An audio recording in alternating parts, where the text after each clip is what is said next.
Hi friends, எல்லாரும் எப்படி இருக்கீங்க? எல்லாரும் நல்லா இருப்பீங்கன்னு நம்புறேன். ஸோ இன்னைக்கு நம்ம எங்க வந்திருக்கோம் அப்படின்னு வந்து பார்த்தீங்கன்னா, நம்ம இருக்கிற டவுன்ல வந்து பார்த்தீங்கன்னா, ஒரு பைக் ஷோ மாரி நடந்தது. அ இது இது வந்து இது மாரி ஒரு நிகழ்ச்சிகள் வந்து பார்த்தீங்கன்னா, நீங்க எந்த டவுன்ல இருக்கீங்களோ, அந்தந்த டவுனோட கவுன்சில் வந்து அப்பப்போ ஏதாவது ஒரு ஈவென்ட் வந்து பண்ணிட்டே இருப்பாய்ங்க. ஸோ எப்போவாவது இந்த சம்மர் ஆரம்பிச்சிருச்சு அப்படின்னா, ஒவ்வொரு வீக்கெண்டும் பார்த்தீங்கன்னா, ஏதாவது ஒரு ஈவென்ட் போடுவாங்க. அவங்க அந்த மேஜர் இடம்னு ஒன்று வச்சிருப்பாங்க, அந்த கவுன்சில் பக்கத்துலேயே. ஸோ அந்த இடத்துல வந்து ஏதாவது ஒரு ஈவெண்ட் நடந்துகிட்டே இருக்கும். ஸோ இது வந்து பார்த்தீங்க அப்படின்னா, ஒரு பைக் ஷோ மாதிரி நடந்தது. ஸோ எல்லாருமே அந்த பைக் வந்து ரைடு வந்து பண்ணி காட்டுறது, வீலிங் பண்ணுறது அதெல்லாம் பண்ணி காட்டினாங்க. அதே மாதிரி இந்த ஷோக்கு வந்து வந்திருந்ததுல நிறைய இந்த ரேஸ்ல கலந்துக்கிட்ட காரு, ஸோ அது சம்மந்தமான உள்ள பழைய கலெக்ஷன்ஸ் எல்லாமே வந்து வச்சிருந்தாங்க. எல்லாரும் அப்படியே வந்து பார்க்குற மாதிரி பண்ணியிருந்தாங்க. இந்த ஊர்ல ஒரு பெரிய பெஸ்ட் என்ன அப்படின்னா, ஒவ்வொரு பழைய விஷயங்களையும் வந்து அவ்வளோ ஒரு பத்திரமா பாதுகாத்து அது ஒரு பெரிய கிறிஸ்டியா மெயின்டைன் பண்ணுவாங்க. அதுதான் இந்த ஊர்ல வந்து பார்த்த வர ரொம்ப பிடிச்ச விஷயம். பார்த்தீங்கன்னா இதெல்லாம் எப்போ உள்ள காரு. அதெல்லாம் வந்து பார்த்தீங்கன்னா இந்த டைம்ல இந்த ரேஸுக்கு யூஸ் பண்ணோம், இது பண்ணோம் அப்படின்னு சொல்லிட்டு அதை ப்ராப்பராக மெயின்டைன் பண்ணி இந்த மாதிரி எங்கெங்கெல்லாம் இந்த சிட்டிஸ்ல இந்த மாதிரி ஷோ நடக்குதோ அப்போல்லாம் இதை அந்த இடத்துக்கு எடுத்துட்டு போயிடுவாங்க. எடுத்துட்டு போய் எல்லாரும் பார்க்குற மாதிரி பார்வைக்கு வைப்பாங்க.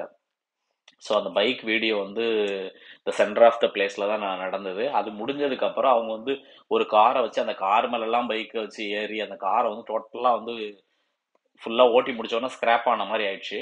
அதுக்கப்புறம் என்ன பண்ணாங்க அப்படின்னா, ஸோ கார் வந்து ஸ்கிராப் ஆயிடுச்சு. ஸோ காருக்குள்ள ஒரு ஆளை உட்கார வச்சு அந்த டைமிங்ல, ஸோ இது மாதிரி ஆக்சிடென்ட் ஆனால் கார் வந்து இந்த நிலைமையில தான் இருக்கும் அப்படின்னு சொல்லி ஃபயர் சர்வீஸ் டீம் வர வச்சு அந்த எமர்ஜென்சி டீம் அவங்க எப்படி வந்து ரெஸ்கியூ பண்றாங்க, அவங்கள எப்படி உள்ளுக்குள்ள இருக்கிறவங்கள எப்படி காப்பாற்றணும் என்னங்கிறதெல்லாம் ப்ராக்டிக்கலாகவே எல்லாருக்கும் டெமோ காட்டுற மாதிரி பண்ணி காட்டினாங்க. ரியலி வந்து ரொம்ப இன்டெலிஜென்ட்டா இருந்தது. இது பார்த்தீங்க அப்படின்னா, ஒவ்வொரு விஷயத்தையும் இது ஒரு ஆப்பர்ச்சுனிட்டியா எடுத்து, அதை வந்து எப்படி இப்போ அதுல இருந்து ஒன்றை கத்துக்கலாம் அப்படின்றது வந்து ப்ராக்டிக்கல் ட்ரைனிங் மாதிரி அவங்க ஸ்டாஃப்ஸுக்கும் அவங்க சொல்லி கொடுத்தாங்க. அந்த டோரை எது மாதிரிலாம் வச்சு உடைக்கிறாங்க, உடைச்சி ஆளை எப்படி வெளியே தூக்குறாங்க, ஸோ உள்ளுக்குள்ள ஒரு ஆளையும் வச்சு அவங்கள எப்படி தூக்கணும், அவங்கள எப்படி அதை ஹேண்டில் பண்ணணும் அப்படின்ற மாதிரி ஃபுல் ட்ரைனிங்கும் கொடுத்தாங்க. இதெல்லாம் வந்து பார்த்தீங்கன்னா ஒரு ஷோவில் வந்த காரு, இந்த பாருங்க அந்த தூக்கிட்டு போறாங்க பாருங்க. ஸோ அந்த அந்த அதான் அந்த சென்டர்ல இருக்கிறது அந்த கார் தான். அந்த கார் டோர் எல்லாம் வந்து உடைச்சு எடுத்தாங்க. அதுக்கான டூல்ஸ் அவ்வளோ எக்யூப்டா இருக்கு அந்த வண்டி, இந்த ரெஸ்கியூ வண்டி.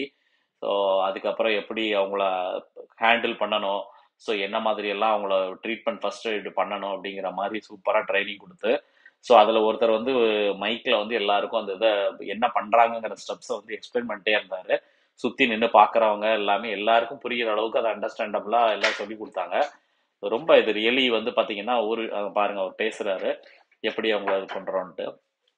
ஸோ அந்த காரை உடைக்கிறதுல இருந்து அதுக்கு என்னென்ன டூல் யூஸ் பண்ணாங்க, டோரை ஃபஸ்ட்டு எப்படி ரிமூவ் பண்ணணும், உள்ளுக்குள்ள இருந்து எப்படி ஃபஸ்ட்டு தூக்கணும் அப்படின்ற மாதிரி எல்லாமே டீட்டெயிலாக எக்ஸ்பிளைன் பண்ணாங்க. ரொம்ப நல்லாவே இருந்தது இந்த ஷோ. ஸோ இது மாதிரி பார்த்தீங்கன்னா உங்கள் டவுன்லேயும் ஏதாவது இன்ட்ரெஸ்டிங்கான விஷயம் இருந்தது அப்படின்னா கமெண்ட்ல போடுங்க.